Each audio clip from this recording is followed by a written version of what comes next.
Tatanungin natin ang Clash Panel kung anong masasabi nila sa performance mo. Ba't kayo ganyan? Ba't kayo ganyan? Grabe, Bea. Honestly, noong season 1, hindi kita natatandaan. Ngayong araw na to, hindi kita makakalimutan.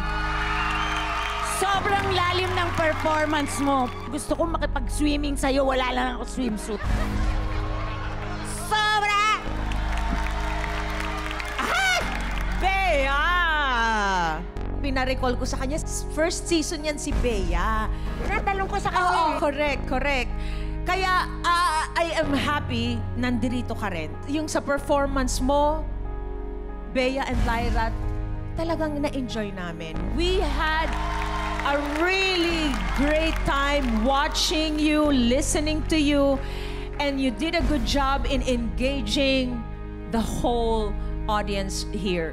So, oh my gulay, pinahihirapan niyo kami.